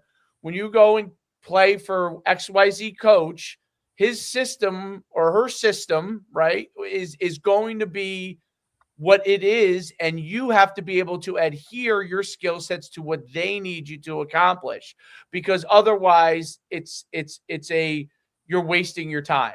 You're wasting your time. Yeah, no, I know. And you know, you got trainers hooked up with specific schools. And that's a whole different. It's that's just a whole point where it's, you know, we're there really is losing sight. It's very. I think the way you handle your parents is great, because that when they come to you, they know, okay, this is what it is. This is what the program is. So you don't have to guess. Like, I think the more it's what you said. The less parents have to guess about what's going on, the more they understand beforehand, the better off they end up being, because then they know. Just last night, I had a family in here at 5:00. You know, we had a day off from school. I had a meeting scheduled with them. We kept the meeting. I came in, met mom, dad, and the kid. I do that with every kid I try to bring in here. I sit them down and I tell them, this is what it's like in the school. Academics first. And here's our program. And I go through it soup to nuts. You know, I give them everything they need to know. And At the end, I look at the kid and I say, do you think you can play here and commit to that? And all the kids say yes. A lot of them can't. We know that. But, Right. I like to lay it out for them right away so they get a feeling of what our program is, what they're getting into before they've even applied to the school. Okay, I want them to know it right off the top. We get a lot of the kids. Some kids we don't, because kids don't want to hear the fact that, we're going to be here this many days in the summer and we're asking all this out of you. And, kids don't want to do that. So I think the more honest you are with these parents and you let them know, see, parents love to know what they're getting into. They love schedules. They love pickup times. If you can do all that, I think that keeps them off your back a whole lot. We had a night out here last year where we had a lightning storm, right? We had to come off the practice field, half hour, right? We go back out, it happens again, another half hour. Parents are out now to pick their kids up in a parking lot. Horns beeping. One parent actually walked in here, and I'm like, ma'am, we got to get this practice in. I can't bring them out in the lightning. They got to understand those things. Sometimes that stuff happens, but for the most part, you got to outline everything for them so there's no surprises. I think that's when you get the most problem with parents. I really do. I think a lot of parents would rather over communicate, or at least that's how I look at it, right? Like, I'd rather over communicate it and then under communicate. So I'm sorry if you're getting 7 emails a day, or you're getting this many blast text messages, or whatever it comes down to, whatever it is. I just think schedule over communicating, like that whole and being in the know rather than the, just guessing or assuming or whatever. I think when you I hear it all the time, like, coach, how come the the bowling coach doesn't communicate like you do? I said, well, I can't speak for him, but this is how we're doing it here with us. And I think the more informed they are and all that, they don't like surprises. We know that. And, it's a difficult time with parents nowadays, but I think if you handle it right, it could be less of a headache for you. And by the way, I think it's great they do. I do think parents do need to become a little more adaptable on certain things too. Like, I do think your communication as far as being upfront with them and making sure they have the main schedules. I think it's also parents have to be able to understand that, not everything is going to fit always into your little cookie cutter. You know what I mean? And oh, by the way, that's life. Haven't you been living life all these years? Has anything gone cookie cutter for you the whole entire time? Right. So you have to be able to when parents. I see this because I'm in the youth stuff and I see one of the reasons why parents love football in youth football is because there's usually a set schedule, right? Whereas like when you play basketball now, or you play all these other sports, baseball between rainouts and all these kind of things, like there's always, the schedule is constantly changing. Right. And by the time they get up to you, because of years of that, not necessarily in football, but other sports. Great point. Yeah, that's a great point. Yep. Years of it, because, my kid plays basketball. I can tell you, we never know what the schedule is at the beginning of the week. Okay. Every week we're week to week. Right. And it's not because the coach doesn't, it's because what's being told to him, as far as this is what's available. Oh, this game that you're supposed to have, that team can't make it. Now it's over, and it's over and over again. But I do believe that that's what's really good at what you're doing, because it's almost like a sigh of relief that most of the stuff is going to be scheduled, because their whole entire time leading up to you, it's been literally chaos, right? And let's not even talk about when they do, I'm not talking about local travel sports. I mean, if these kids go travel like in, national or regional things, how crazy those schedules are, right? Yeah. But just local stuff could be crazy. So when they come to you, they're like, oh, I bring them here and I don't have to pick them up till then, and I could just come back at that time. Wow, that's unbelievable, because I can tell you firsthand, they've been cultured for the 8 years prior to you of everything that is not scheduled. Right. And that's the beauty of, I think, when they get the coaches, and that's what the parochial programs in general, as far as being able to on the football side, are able to do a lot of that. The really good public school programs are able to do that. But I've noticed that some of the public school programs where the coaches don't have control over the schedule real well, meaning like fields and stuff, man, like I see That's some of tough. these Yeah. things Yeah. and they're in like You know, I have chaos. friends all over the place that, they can't get field time. They get Right. on the turf one day a week, Right. We're lucky here. We don't have that situation, but that could be That could be tough, right? That Yeah. could be tough, but so I think it's really, it's awesome what you're doing. You've built that program back up to a powerhouse, and I think that, like, when you run stuff like the single wing, to me in today's world, if you're doing something that makes other teams have to coach something different that week, it's really, really hard, because Yeah. it used to be like when you ran the spread or you ran, quarterback option offenses, or like that was like an anomaly that was hard for people. But now that it's become the norm, now See, in those offenses, you line up only a certain amount of ways. correct. You're in Yep. doubles, you're in trips, you're in empty, right? Now you have to defend players. You know what I mean? They're going to have studs here. You got to defend Right. players. In a system offense like the option or the single wing or something like that, you got to defend gaps, which means you got to put people in different places, and that sometimes makes defenses a little bit nervous because they're getting out of their comfort zone. For us, you got to defend 9 gaps. Okay, we present you with 9 gaps that you have to defend. Now, a spread offense presents you with 5 or 6, and now you got to go out and cover the guys out here. But defending 9 gaps is different. You know what I mean? And that causes duress on a lot of defensive coaches. The option, you got to have everything covered. Who's got the dive? Who's got the pitch? Who's got the quarterback? And then they hit you with the play action pass, and then the counter option stuff. You have to have all that done. It's hard to do in a week. It goes back to your point way back earlier about practicing against those teams during camp and things like that. But nowadays, week 0, you got 2 weeks and you're in game week. So it's tough. It really is. No doubt. No doubt. So, Coach, it's been great having you on. We'll let you go and teach some classes. Yeah, I enjoyed it. This was great, guys. I really did. Appreciate you, Coach. Thanks, buddy. And, sure. Thanks, guys. Anytime. Thank you. Have a great day, Coach. Thank you. All right. Take care, Coach. That was good stuff. Really He's the good best. stuff. Yeah. Oh, yeah. He's fantastic. Let me see if I can read. He's in a tough spot too. You know what I mean? Like that area, like for where he is, the size of the school, all that stuff. Like it's just he's in a tough situation, but he's managed to make it work and always has really good, tough, disciplined players, man. Yes, absolutely. I think that it's Immaculata.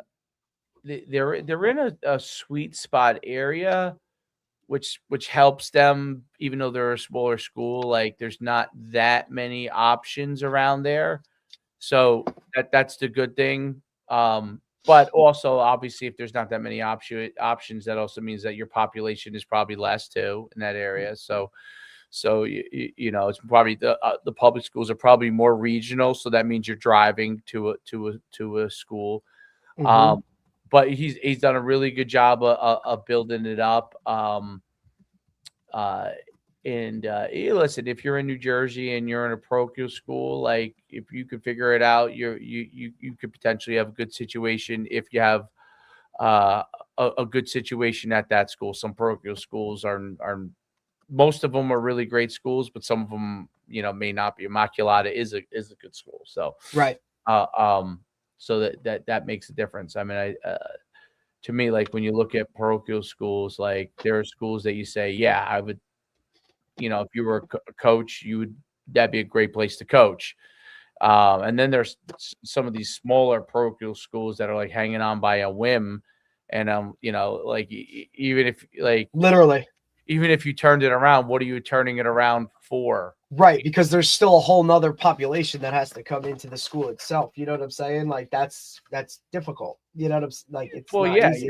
it's a very short term thing, meaning like Correct, because you still got to worry about the attendance of the other. You know what I mean? Like the overall. Or the school even going to be around. Exactly, and that's why I think. Look, and for one of the things about Immaculata that hurts and it helps, they've been around, but it's all like the co-ed aspect of it where you still have a female population that can, your regular student body in itself like can help you with that. But if you're an all boys school, like you're only working with one side of it, and that's tough to get the enrollment that you need to kind of go in and do some things. So there are certain places that are, been around for a really long time that are known for doing X really well. I'm not even talking about sports. I'm talking about like X really well as a school or type of thing. So those are established places. So but yeah, like good stuff. What I thought was interesting is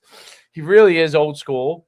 As far as philosophy, we didn't really get a chance to dive into like some of the speed and strength stuff, but I know he has like a big helper for him is Will Beckford, who played at Rutgers.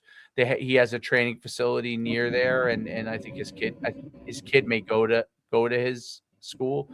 And they have a really nice setup too. Like the facility wise that he has on campus, like they have a really nice like meeting room, and just like that, like where he was, like his office, and like, you know what I mean? Like for a small school, like the facilities that they have there are really nice. The practice field is right out from there. Their weight room is perfect for what they are. They have, like I said, a team meeting room with like, auditorium seating type thing. They got a big like, Spartan emblem on the door when you walk in. Like it's a nice set up for a school of that size. It's really cool. There's no doubt. What was I gonna say? Yeah, no, it makes a big difference. And they have the unique turf field and everything. So yep. He brought up a good point. It's like when he talked a lot about like the rankings, and it's part of the thing that I've struggled with because of transfer portal and the way recruiting is. It's part of what I've struggled with running showcases and stuff like that now. Meaning you could run, I would say, like, I enjoyed the fact that I saw a direct line to the success of, obviously not every athlete can go at the highest level, but I was able to draw a line saying, okay, they come out here, they go to a showcase, they start to get pub, their pub increases. There's a line to all the way the end point, right? Mm-hmm. It's now a very jagged line. Yes. And when it's jagged like that, and there's no, like, I don't see all the steps properly. I don't know if that's the best way to put it. It's hard. That's why I just kind of go back to, like, if you run a showcase, like, make it about the competition, make it about what they, so they could see what they run and see how their skills are against other people. Because when I see these places put the recruiting up there, and I say, it, like, that kid is not a Division I kid. Like, you know what I'm saying? So now that kid is gassed up, okay, and thinks they're Division I kid, and they're not. And or it's, even if they're really, really good, it doesn't mean they're going to be a Division I kid. Like, I could tell you on my hand how many kids I saw in the last few years that I was like, yes, the kid came to a showcase. I could see the line to Division I for that kid, like, on my hand. Whereas before, when high school recruiting was the big thing, okay, I could say these kids had potential to be, the kids who have potential to be, I'm not sure if those kids anymore are going to get, I don't think they will actually go Division I. So, so that's the hardest part with the showcase part. And I see like some of these groups double down on it. They're doubling down on, they're drawing kids to it. And if the kids are going there to compete, I think it's great. You know, you're going there to compete. If you're going there because you really think you're going to get recruiting out of it, like there's so many steps that have to happen for that to happen, that is not a step. And like, you know, I don't know that parents know the difference. And They don't. That's the problem. Okay. Where Definitely back is. with high school, when high school recruiting was the dominant thing, when I was real, like I would say the heyday of the showcases, there were parents that would, you know, obviously there was always unreasonable parents. Okay. Yeah, that's just part of it. But I could really point to like, hey, like, you know, your kid's good. He's 5'11", 260. He's not going to be a high recruit on the offensive line. Like I'm just using it as an example, right? Doesn't mean he's not a great player. Doesn't mean that maybe an FCS school doesn't take a flyer. That same kid, I can't even have that conversation because for the most part, I would really just say, hey, like he's probably Division III. And the second you bring that up, like they're going to look another way. They hate you. They hate you. So, what do you mean he's not this? Or what do you mean? Like, you know, oh, you don't believe in my kid or this, or, you know what I mean? There's just so much negative that goes with you being honest and upfront. Like, it's brutal. Football has always been, well, all sports are numbers, is a numbers game, but football in particular, because there were more players on the field and there's more scholarships, has always been a numbers game. Meaning, if you have 85 scholarships, okay, and of those 85, let's say 75 are going to high school kids, okay, in the 4-year group or whatever, you could do the math and say, okay, 75 divided by 4, approximately this per class, multiplied by number of teams. That's how many high school scholarships are available. Very, very simple. Then you could go and say, I'm probably in the range of the top 2,000 in the country. If I'm in the top 2,000 in the country, I'm probably a Division I football player. Okay.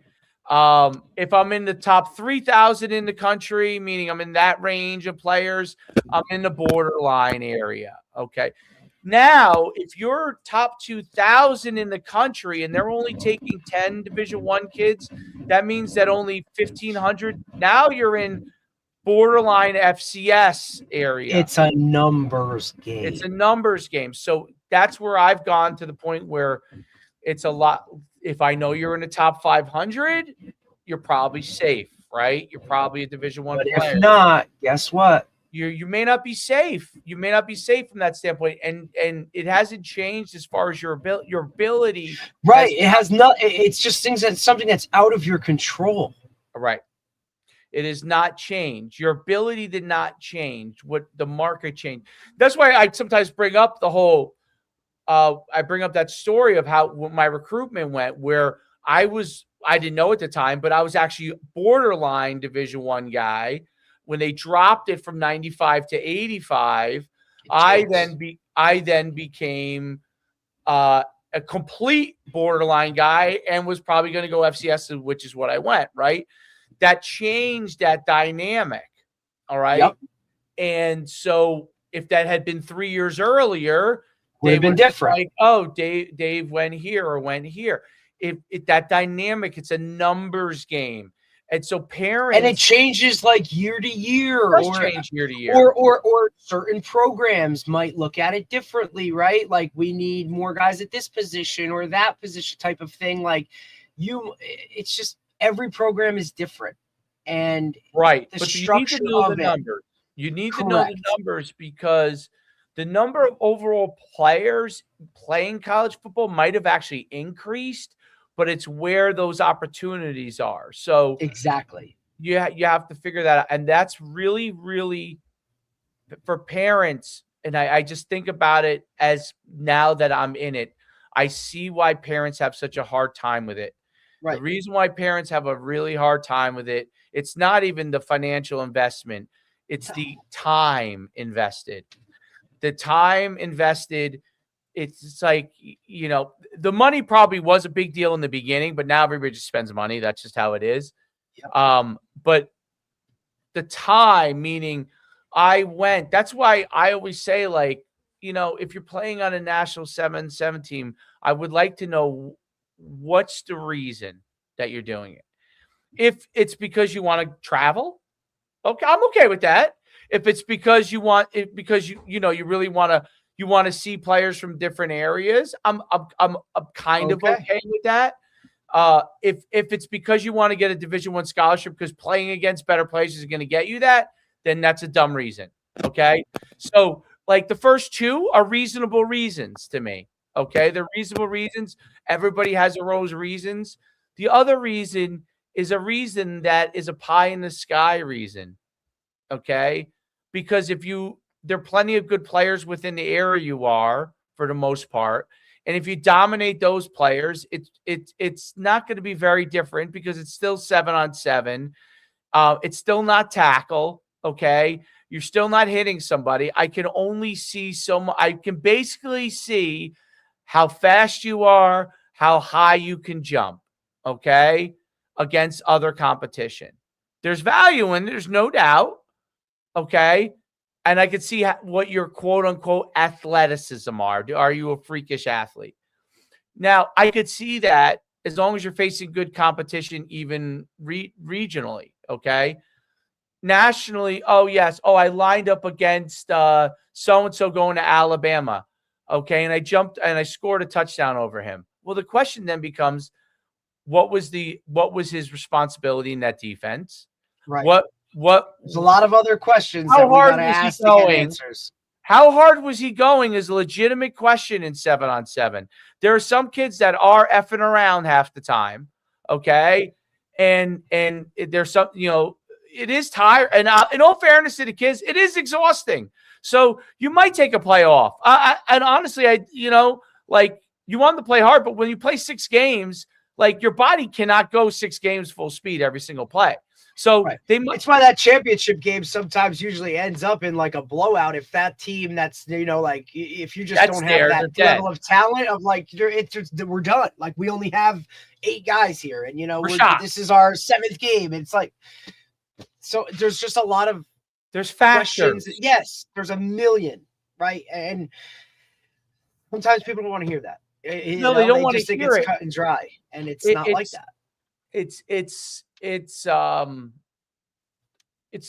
important because they're shocked they end up being shocked. Actually, I thought, you know, I don't want to name the player, but I thought I saw a commitment yesterday. I thought it was a pretty mature move by that player. Even though I don't know if that's where he'll end up going, but I thought it was mature because it was early on like a youth megastar. And then, oh yeah, very, very good. I think we're talking about the same thing. I think he also, if we're talking about the same human, which I really think we are, I think he's looking at a lot more than just the sport itself. And I think he's looking at a future, and this could be the best spot for him life-wise. Yeah, I think he's just figuring out, you know, what's the mature situation on it. Right. And not that something doesn't change, because it can, but I'm just saying, like, approaching it that way, and then if something changes, it changes. But I've always had respect for that person. If I think we're talking about the same one, I think in that move, I get more respect to you, buddy. You know what I'm saying? Yeah. Because I'm sure there's a lot of people in your ear saying, why don't we wait? Or you're going to get, you know, let's see how it goes. And I think it was like, look, and to me, been in this limelight for a lot longer than a lot of kids at this age have been. Maybe It's just, look, I really just want this to be over with, and this is stability. We're good. Let's go finish it out. Right. And then if something changes, you could always adapt. We can always adapt and roll with it, because he's done that too. You know, Yeah. I'm excited. I think it's a great spot. bird in the hand, big like bird in the hand. Okay, is definitely a big deal in recruiting because I see too many of these kids, not just high school, but transfer portal, like they just give up their spot. Like they just give up for literally, like you might as well go buy for some of the kids. I'm not talking about a kid who's a stud and goes in the portal. Okay. That's not what I'm talking about. I'm talking about a kid who really hasn't played that much and decides to go into portal on a whim because he's not like because somebody with no credentials said, guess what, bud? Like, you can do this. And, oh, yeah, let's go. Because that's what you've always wanted. Might as well buy a lottery ticket. Dude, go scratch. Go get some scratchies, you know? And then because I think that's I you know, man, like I hate saying it this way, but before you transfer, unless you're at a big time Division I school, which I do understand, some of these guys you get caught behind like an All-American, like what you know. Right. Sometimes that stuff plays a That's factor, it is man. what it is. I'm not saying I agree or disagree. I'm just saying that it is. I understand, but when you get in these situations where you're like I don't know, you're at an FCS school and you're a backup and you haven't played it down, and then you go into portal and think you're going to get offered, like Don't dude, work like that. You just gave up your And scholarship. guess what? Like you ain't able to just flip a switch and go back. You know what I'm saying? Like there ain't no retreat, right? Like, hey, because guess what? That spot you just left, somebody else in the portal got it. I don't understand that part of it. I don't understand how people with all the information that's out there still do shit like that. But, you know, I actually will liken the misinformation in probably all sports, because I only get certain things in my algorithm, to now the misinformation I now see in speed training. Okay. So it's just all business is interesting to me because all business goes through these ebbs and flows, right? I'll just go to restaurants, the era of the Bennigans, the Chili's, all those places. All of a sudden, there was one of these on every corner, a different thing. And then all of a sudden, they started going out of business, right? Because people are like, we don't need that many fast casual restaurants in the world, right? It's only so many Applebee's in the world.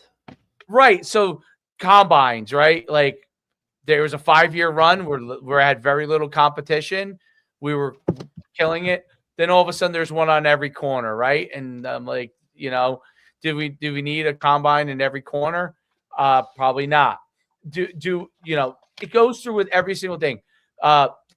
It's funny with the speed stuff now because really North Jersey was really like when I was in it, and Parisi was like the godfather probably of it, and then I was there, and Joe DeFranco and Chuck Mound, my partner Brad, Chuck Mound. There's a bunch of guys. So when we were all in that forefront of it,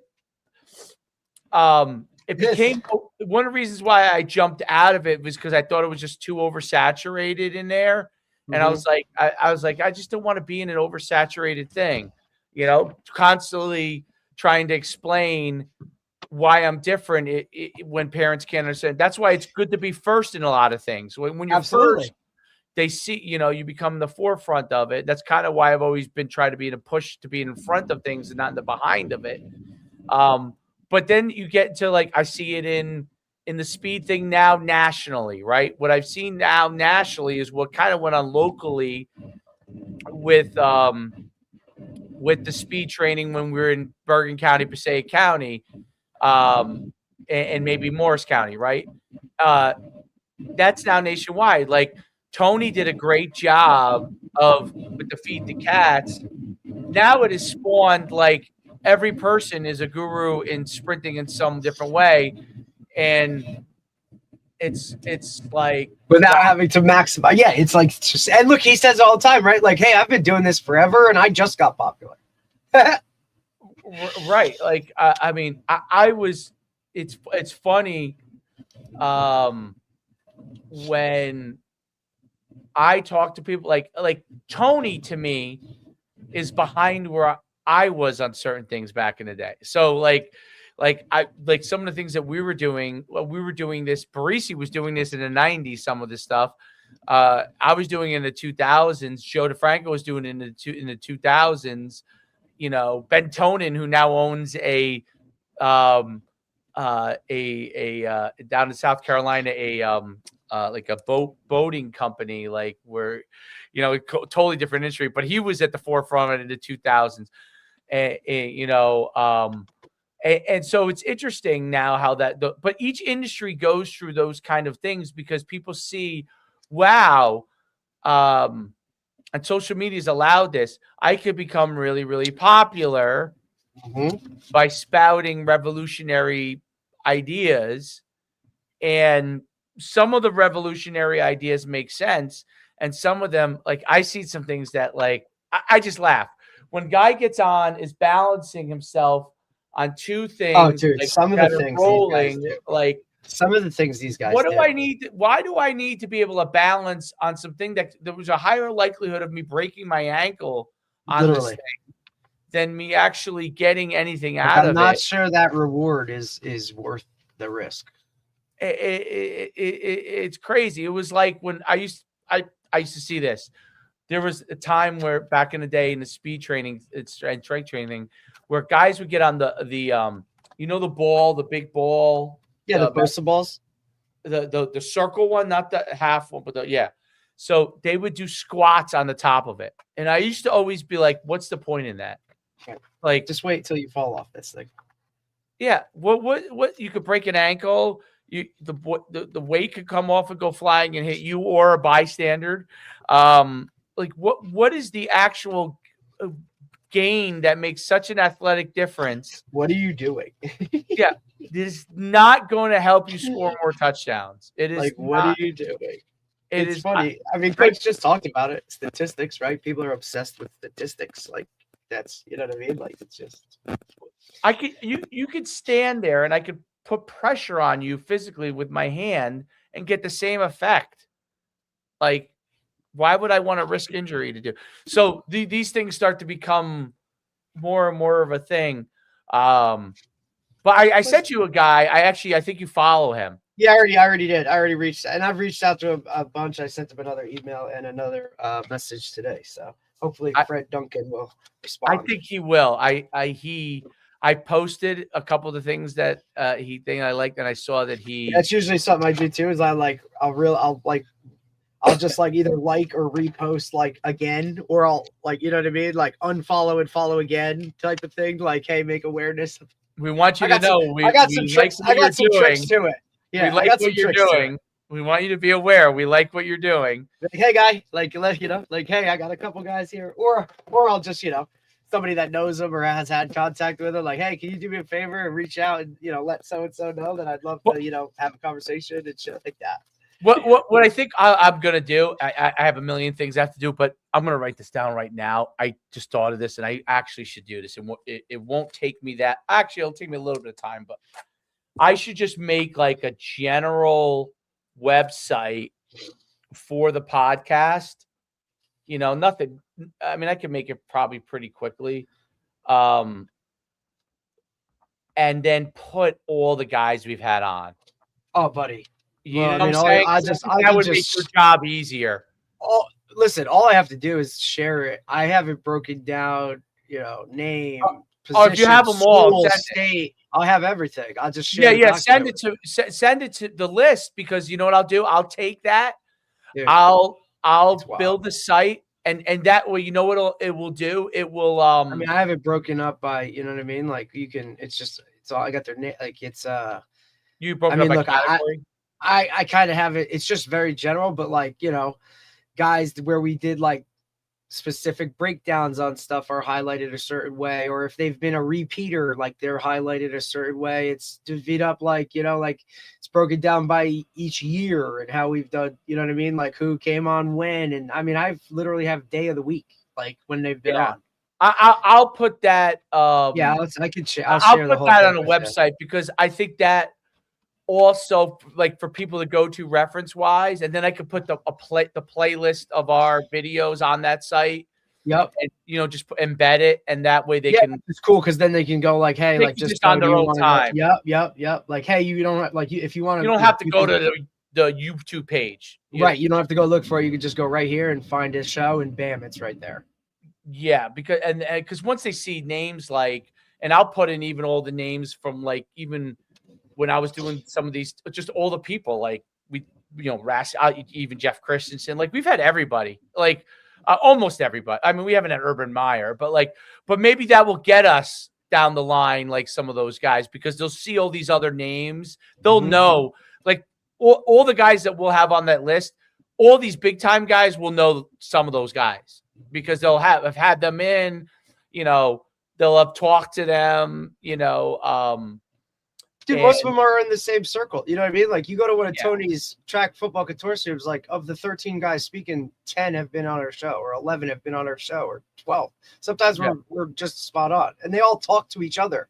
You know, like I've had numerous guys like, hey, I talked to so and so about your show. Like, yeah, like it'd be great. Like, let me get on and do it. Like, it's just we're at that point now, dude. Where we're, you know what I mean? Like, you're booked 4 weeks out. I mean, you know what I mean? It's just kind of is what it is. I understand that it's kind of in doing it for so long, it's kind of seasonal, I guess. Like the amount of traffic. Like we know that football season is really tough because that's our main kind of whatever. But the fact that we were able to supplement and still have 3 shows a week throughout that, like, you know what I mean? Like, I thought that was big because it's, you know, it gives us an opportunity to kind of direct our focus kind of elsewhere and whatnot. And we make it work, whether it's, you know, East Coast, Central Time, freaking Pacific, whatever. Like we find a window to make it work and whatnot. And if, you know what I mean? Like, I just think it's cool. And, you know, I enjoy it. I think for me, it's one of the challenges and fun part of it, I guess. Tough at sometimes, but like to just continue to make sure we're, you know, guys are here and ready to go and booked and want to be a part of it. And this came up, so you know what, like let's reschedule. Like that shit happens, dude. But like we're at a point now where, God forbid, you know what I mean, like we can do a solo show every now and then, which I think is also good to kind of do whatever, or, you know, just the variety within guests themselves. You know, it started out as kind of this and it's expanded, so it's pretty cool.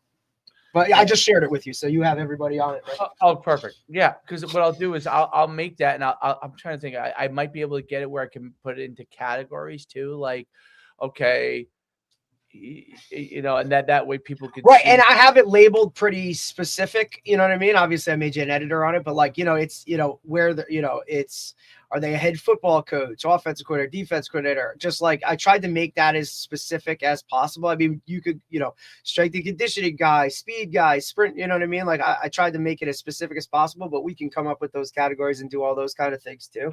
So, and then tonight, if you can't be there right at 8 to start it and you want me to do whatever, just shoot me the link and we'll go from there.